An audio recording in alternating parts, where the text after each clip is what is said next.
नमस्कार, आप देख रहे हैं एनडीटीवी दुनिया। मैं हूं ताबिश हुसैन। हमारी आज की लीड स्टोरी जुड़ी है पाकिस्तान की चोरी और सीना जोरी से।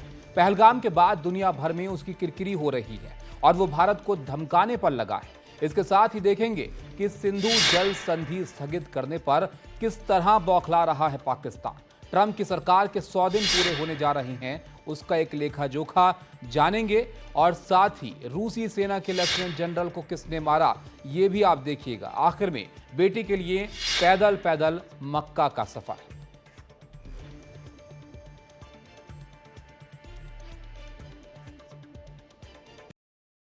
पहलगाम पर आतंकी हमले के बाद दुनिया भर में हुई बेकदरी के बाद पाकिस्तान बौखलाया हुआ है। वो अपने को पाक साफ बता रहा है और बात बात पर भारत को धमका भी रहा है। भारत ने जो कदम उठाए हैं उनसे उसकी हालत खराब हो गई है। वो दुनिया के सामने अपनी बेगुनाही दिखाते हुए बीच बचाव की भी अपील कर रहा है। इस बीच अटारी वाघा बॉर्डर पर भारत और पाकिस्तान से इमिग्रेशन की हरी झंडी के बाद शुक्रवार को 191 पाकिस्तानी भारत से पाकिस्तान लौटे हैं, जबकि पाकिस्तान से 287 भारतीय भारत की सीमा में वापस आए हैं। Well, we have been doing this dirty work for United States for about 3 decades, and West, including Britain. ये ख्वाजा आसिफ है, पाकिस्तान के रक्षा मंत्री, खुलेआम मान रहे हैं कि उनका देश आतंकवाद का साथ देता है। फिर सुनिए। Well, we have been doing this dirty work for United States for about 3 decades, and West, including Britain. और ये शेरी रहमान है, पाकिस्तान की जलवायु परिवर्तन मंत्री, लेकिन लगता है कि अपने देश और पड़ोस में ही हो रहे परिवर्तनों से एकदम अनजान है। मानने को ही तैयार नहीं है कि पहलगाम के पीछे उनके देश का हाथ है।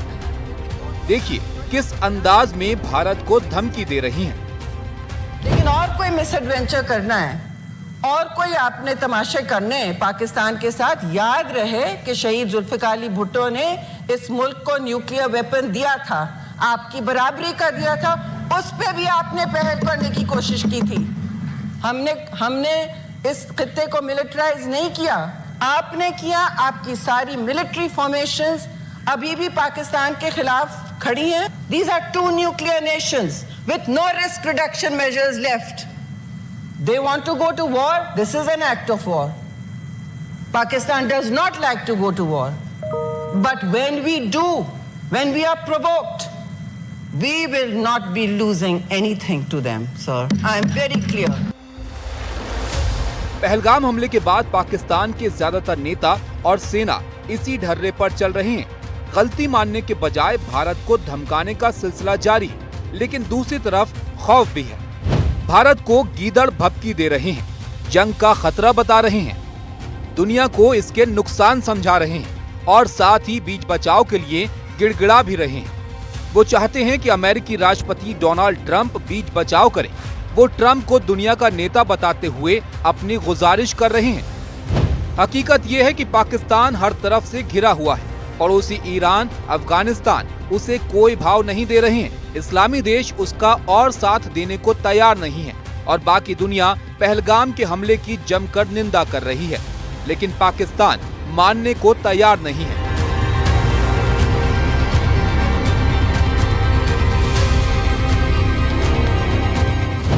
पाकिस्तान में आम लोगों को भी भारत के विरोध के काम पर लगा दिया गया है। वो भारत के खिलाफ प्रदर्शन कर रहे हैं, नारेबाजी कर रहे हैं और धमकियां दे रहे हैं।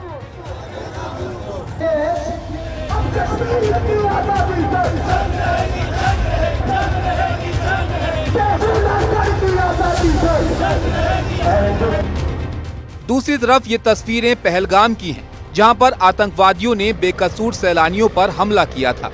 स्थानीय लोग प्रदर्शन करके इसका विरोध कर रहे हैं।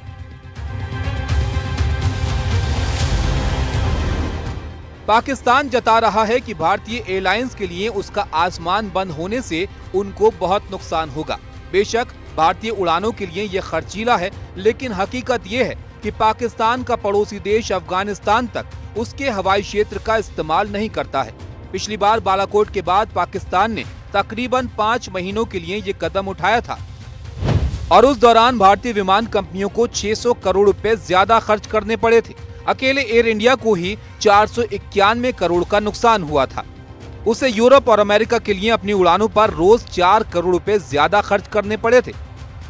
भारत के कदमों से बौखलाया पाकिस्तान ऊल जलूल कदम उठा रहा है। उसने गुरुवार को शिमला समझौते को रद्द करने का संकेत दिया, शायद ये जाने बगैर कि यही समझौता लाइन ऑफ कंट्रोल तय करता है। अगर पाकिस्तान इस समझौते का सम्मान नहीं करता है तो फिर भारत भी लाइन ऑफ कंट्रोल को मानने के लिए मजबूर नहीं होगा।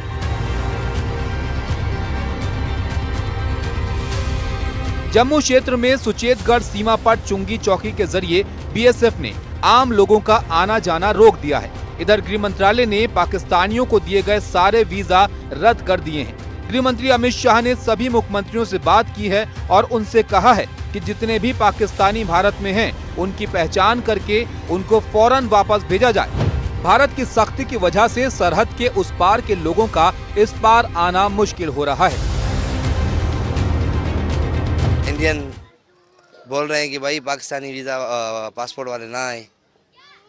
ये जो कल से नोटिफिकेशन निकला हुआ है, आप सबको पता है, ये जो इंडियन ने जो नोटिफिकेशन निकाला हुआ है इंडियन हुकूमत ने, तो इसी वजह से हम भी पेंडिंग में अभी तक नहीं जा पा रहे, तो अभी हम अपने गांव जा रहे हैं। पाकिस्तान हमारा बाप बीमार था इसलिए आई थी, अब जाने नहीं देते हमको।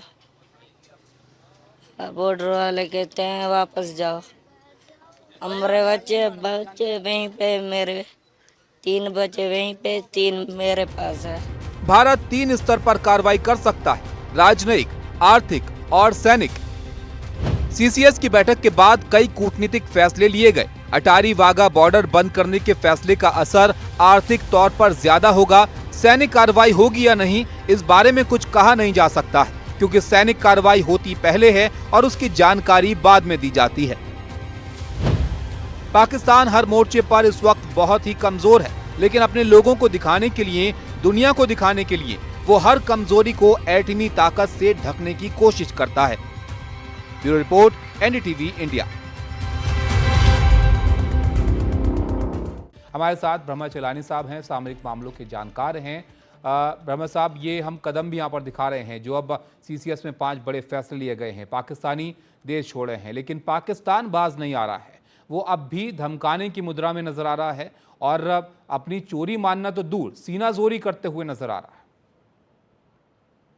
आप ठीक कह रहे हैं, क्योंकि वहां पर जो सेना है पाकिस्तान में, उनका जो लिंक है टेररिस्ट ग्रुप्स के साथ, वो लिंक अभी भी कायम है और वो लिंक इंटरनेशनल सिक्योरिटी के लिए भी एक बहुत ही बड़ा खतरा है।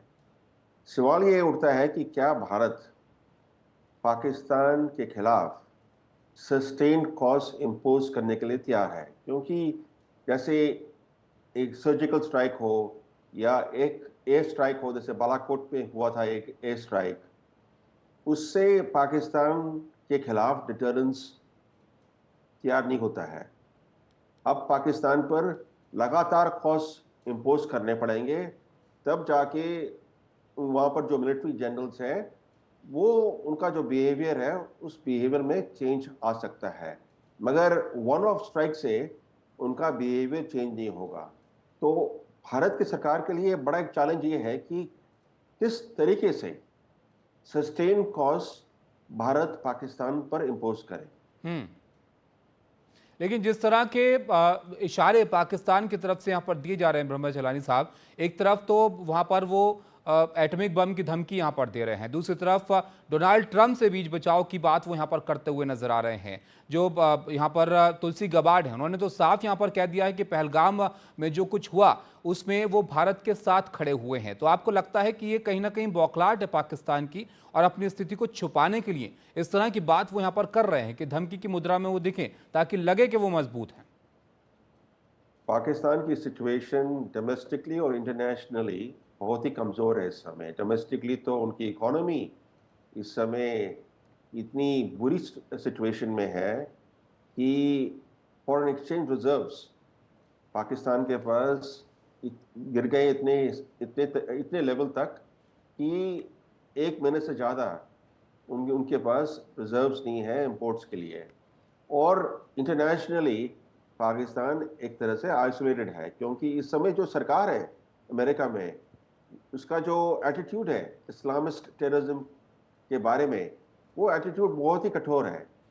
और ट्रंप एडमिनिस्ट्रेशन ने भारत को पूरी तरह से सपोर्ट किया है।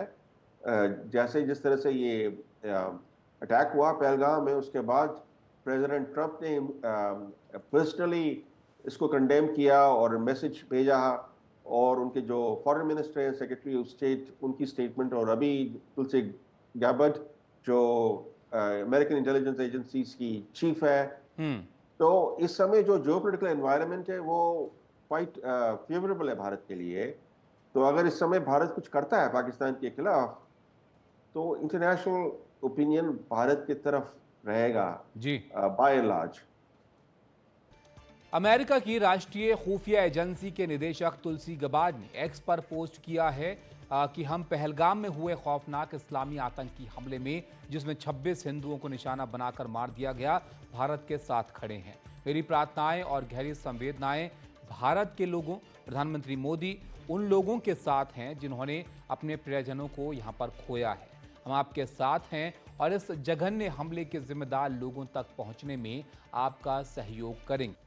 तो आपने देखा किस तरह से पाकिस्तान में अब बातें कही जा रही हैं। एक तरफ आतंकवाद को लेकर जिस तरह की उनकी भूमिका रही है, उसको लेकर बातें उनके नेता कर रहे हैं। दूसरी तरफ इस बात को मानने के लिए तैयार नहीं है कि किस तरह की भूमिका जो कश्मीर में अटैक हुआ उसमें पाकिस्तान की रही है। जल संसाधन मंत्री CR पाटिल का बड़ा बयान इस दौरान यहाँ पर सामने आया है। उन्होंने कहा कि सिंधु जल संधि को लेकर जो फैसला लिया गया है उसकी पूरी तरह से उसका पालन किया जाएगा। ये फैसला 3 चरणों में लागू होगा, फौरन, मिड टर्म और लॉन्ग टर्म। उन्होंने कहा कि व्यवस्था की जाएगी कि एक बूंद भी पानी ना जाए। उधर पाकिस्तान में इस फैसले के बाद हाय तौबा मची हुई है। इस फैसले को लेकर पाकिस्तान के नेता भारत को तरह तरह की धमकियां दे रहे हैं।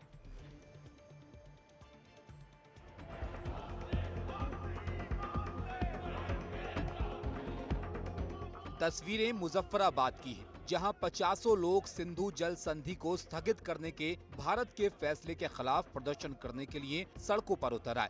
ये लोग भारत विरोधी नारे लगा रहे थे। पाकिस्तान की संसद में शुक्रवार को ये मामला उठा। सिंधु जल समझौते को स्थगित करने के भारत के फैसले के खिलाफ संसद ने एक प्रस्ताव पास किया। पाकिस्तान इस मुद्दे पर लगातार धमकाने वाले अंदाज में है। Pakistan vehemently rejects the Indian announcement to hold the Indus Water Treaty in abeyance. The treaty is a binding international agreement brokered by World Bank and contains no provision for unilateral suspension. Water is a vital national interest of Pakistan, a lifeline for its 240 million people, and its availability will be safeguarded at all costs. लेकिन भारत ने सिंधु जल समझौता स्थगित किया है। इसका मतलब ये नहीं है कि पाकिस्तान को जाने वाला पानी फिलहाल रोक दिया जाएगा, लेकिन पानी की कमी से लगातार जूझ रहे पाकिस्तान के सामने आगे चलकर कई तरह की समस्याएं आ सकती हैं। तो पाकिस्तान को सबसे ज़्यादा असर होने वाला है कि हम लोग डाटा शेयरिंग अब इस सस्पेंशन के दौरान करने की ज़रूरत नहीं है। तो सस्पेंशन है तो डाटा शेयरिंग नहीं हो पाएगी, और डाटा शेयरिंग नहीं हो पाएगी और हमारी जो फ्लड की इंफॉर्मेशन है हमारी रेगुलरली जाती है वो भी देने की अब इसमें ज़रूरत नहीं रहेगी। इसमें एक वियना कन्वेंशन है इंटरनेशनल ऑफ ट्रीटीज़ के ऊपर, उनके अगर हम आर्टिकल 62 देखते हैं तो उसमें एक प्रोविज़न दी हुई है कि अगर कोई फंडामेंटल चेंजेस इन सर्कमस्टांसेस होते हैं तो उस स्थिति में हम लोग ये टर्मिनेट भी कर सकते हैं, ये सस्पेंड भी कर सकते हैं। लेकिन सरकार के स्तर पर काम जारी है। जल शक्ति मंत्री CR पाटिल ने शुक्रवार को गृह मंत्री अमित शाह के यहाँ बैठक में इस बारे में सारी जानकारी दी। बैठक में विदेश मंत्री S जयशंकर भी मौजूद थे। सूत्रों के मुताबिक पाकिस्तान की तरफ जाने वाली नदियों पर बांध बैराज बनाने को लेकर चर्चा हुई। Bureau report, NDTV। तो आपने देखा ये एक ऐसा मामला है जो पाकिस्तान को बड़े स्तर पर नुकसान पहुंचाएगा। ब्रह्मचरानी साहब हमारे साथ बने हुए हैं।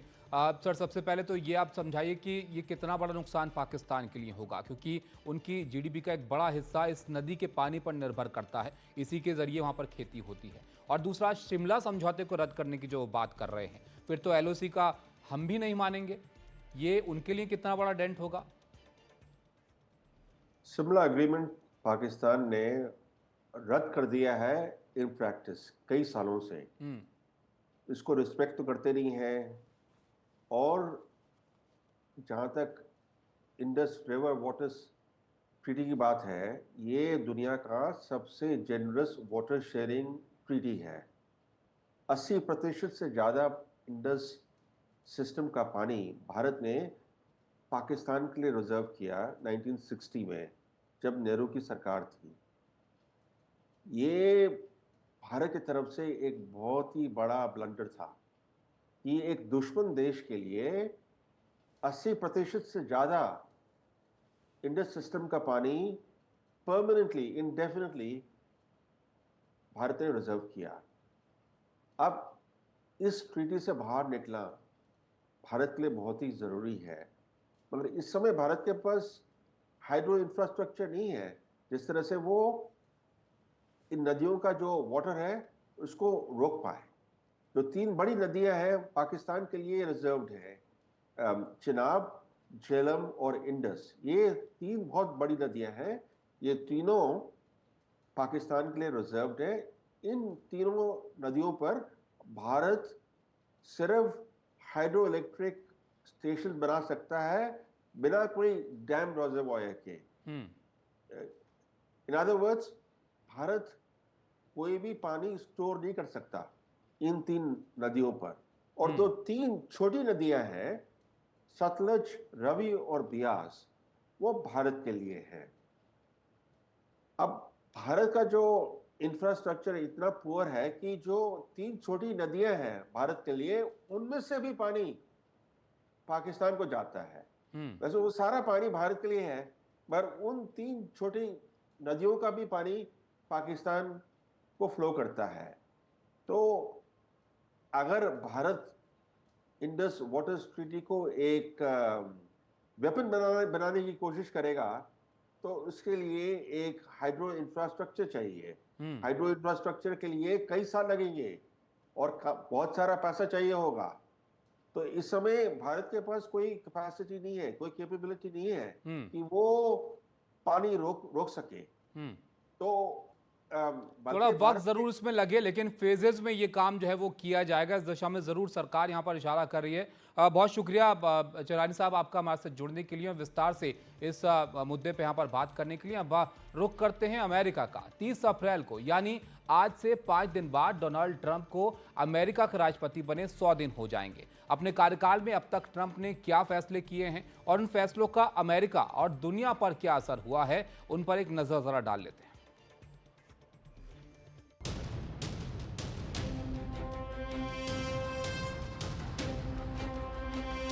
डोनाल्ड ट्रंप को राष्ट्रपति बने 100 दिन होने वाले हैं। इस दौरान उन्होंने अपने देश की नीति में कई बड़े बदलाव किए हैं।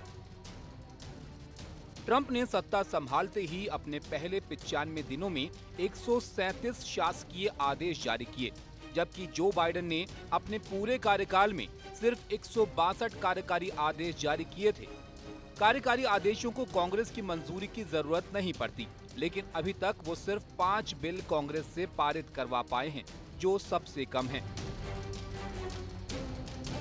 लेकिन ट्रंप ने जो ये फैसले किए हैं, उनसे उनकी लोकप्रियता बढ़ी है या घट रही है। सोमवार को हुए रॉयटर्स IPSOS के एक ओपिनियन पोल में इसका संकेत मिलता है। ट्रंप के अब तक के कार्यकाल पर सिर्फ 42% लोगों ने मोहर लगाई, यानी ज्यादातर लोगों को पसंद नहीं है, जबकि आर्थिक मामलों पर सिर्फ 37% लोग ट्रंप के समर्थन में हैं। 83% लोग चाहते हैं कि अदालत जो फैसला कर रही है ट्रंप उन्हें माने। 57% लोग शिक्षा संस्थानों के फंड रोकने के खिलाफ हैं, यानी ट्रंप ने हार्वर्ड जैसी संस्थाओं के खिलाफ जो कार्रवाई की है वो लोगों को रास नहीं आ रही है। 66% लोग सांस्कृतिक संस्थाओं जैसे थिएटर और संग्रहालयों पर सरकारी नियंत्रण के खिलाफ हैं। ट्रंप को सबसे ज्यादा इमिग्रेशन की नीति पर समर्थन मिला, जहां 45% लोग उनके साथ हैं, लेकिन इसमें भी 46% लोग इमिग्रेशन नीति के खिलाफ हैं। 59% लोगों का मानना है कि टैरिफ बढ़ाने और नेटो जैसे मुद्दों पर यूरोप से टकराने की वजह से दुनिया में अमेरिका की साख गिर रही है। ट्रंप ने अपने प्रचार के दौरान जो वादे किए थे, उनमें सरकार में कटौती करने का वादा अहम था। ये काम उन्होंने दुनिया के सबसे अमीर आदमी एलॉन मस्क के सुपुर्द किया और मस्क ने 27 विभागों में से कुल 2,80,000 लोगों की नौकरियां खत्म कर दी। 24 घंटों के अंदर रूस यूक्रेन जंग खत्म करने का दावा खोखला साबित हुआ। अब देखना यह है कि टैरिफ की जंग का असर जब अमेरिकी नागरिकों पर पड़ने लगेगा तो ट्रंप की नीतियों में क्या कुछ तब्दीलियां आएंगी। Bureau report, NDTV India. दुनिया के कई इलाकों में जंग चल रही है, वहां की खबरें वॉर जोन से। एक कार बम धमाके में रूस की सेना के एक बड़े अफसर की मौत हो गई है। बताया जा रहा है कि मॉस्को से बाहर बालाशिखा में लेफ्टिनेंट जनरल यारोस्लाव मोस्कालिक की कार में विस्फोट से उनकी मौत हो गई। जांच एजेंसी का कहना है कि जिस डिवाइस में विस्फोट किया गया उसमें नुकीले छर्रे भरे हुए थे। रूसी मीडिया पर जो वीडियो दिखाया जा रहा है उसमें एक अपार्टमेंट के बाहर कार जलती हुई दिख रही है।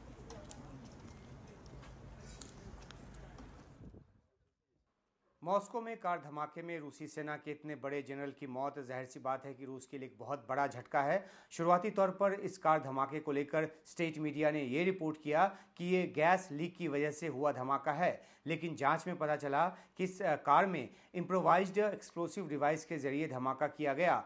लेफ्टिनेंट जनरल यारोस्लाव मोस्कालिक की मौत को लेकर शक की सुई जो है वो यूक्रेन पर जताई जा रही है, खासतौर पर तब जब एक दिन पहले ही रूस ने यूक्रेन की राजधानी कीव पर बड़ा हमला बोला हो और जिसमें कम से कम 9 लोगों की जान गई और 70 से अधिक घायल हुए।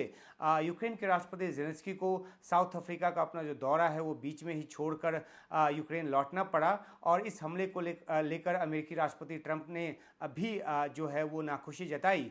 रूसी जनरल को मारने के पीछे हालांकि शक यूक्रेन पर जताया जा रहा है, लेकिन न तो यूक्रेन ऐसे किसी हमले का दावा करता है और न ही रूस सीधे तौर पर ऐसा आरोप लगाता है, क्योंकि इससे उसकी कमजोरी जो है, खासतौर पे खुफिया तंत्र की कमजोरी जो है वो पता चलेगी कि मॉस्को तक घुसकर उसके जनरल जो हैं और दूसरे अहम व्यक्ति जो है वो मारे जा रहे हैं। इससे पहले पिछले साल दिसंबर में यानी कि 2024 में मॉस्को में ही जनरल इगोर किरिलोव को और दिसंबर 2023 में मॉस्को के ही पास एक जंगल में रूसी वैज्ञानिक मिखाइल शतस्काई मारे जा चुके हैं। रूस यूक्रेन के बीच युद्ध विराम की सूरत हाल फिलहाल नजर नहीं आ रही और ऐसे में इस तरह की किलिंग्स के जरिए जाहिर सी बात है कि रूस और ज़्यादा बौखला गया है और पहले भी वो बौखलाता रहा है और इसका बदला यूक्रेन पर ताबड़तोड़ हमले के तौर पर लेता है। एनडीटीवी दुनिया में यहां रुकेंगे छोटे से ब्रेक के लिए। ब्रेक के बाद वापस लौटेंगे।